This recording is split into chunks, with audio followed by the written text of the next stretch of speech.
Je me souviens. Au hasard d'un voyage en Espagne, sur la route, j'avais été attiré par la silhouette d'un clocher en ruine. Je m'étais arrêté. À l'entrée du village, une pancarte banale accueillait le visiteur avec une inscription. Belchite.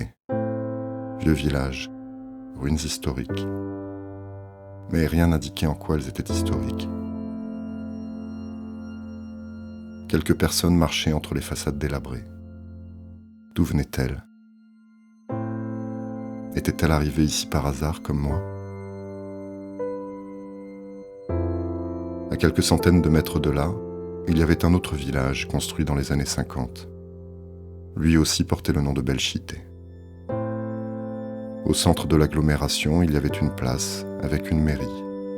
Je pensais pouvoir y trouver quelques renseignements sur le vieux village. On m'avait répondu qu'il n'y avait rien, seulement quelques dépliants touristiques un peu poussiéreux, mais rien sur le passé ou sur l'histoire du village. Ce jour-là, quelques personnes faisaient leurs courses, sans que la présence énigmatique de l'ancien village, juste à côté, ne semble les perturber. Depuis combien de temps était-il abandonné ? Et qu'est-ce qui avait provoqué sa ruine ? J'observais les personnes qui allaient et venaient dans les rues et sur le marché. Toutes, bien sûr, savaient ce qui s'était passé. Tous les gens que j'interrogeais répétaient la même chose, que l'ancien village était tombé en ruine à la suite de la guerre, et qu'en 1938, Franco avait promis de construire un nouveau village, à côté de l'ancien. Mais personne ne disait pourquoi, ni comment cela s'était vraiment passé.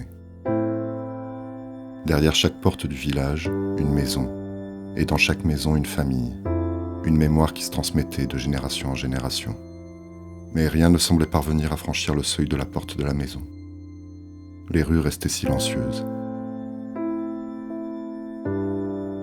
En quittant l'ancien village pour le nouveau, les habitants de Belchite avaient-ils pensé pouvoir tourner le dos au passé ? En continuant à vivre dans un décor fossilisé dans les années 50, étaient-ils condamnés à vivre dans un présent sans avenir ? Les guerres civiles sont des guerres de mémoire.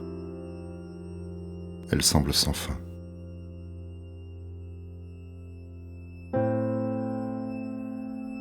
Lorsque le dernier habitant du village ayant connu la guerre et le franquisme aura disparu, lorsqu'il ne restera plus personne au village pour se souvenir personnellement des événements du passé, alors à Belchite la guerre sera-t-elle enfin terminée ? Je m'étais remis en route. J'avais quitté Belchite en me promettant d'y revenir.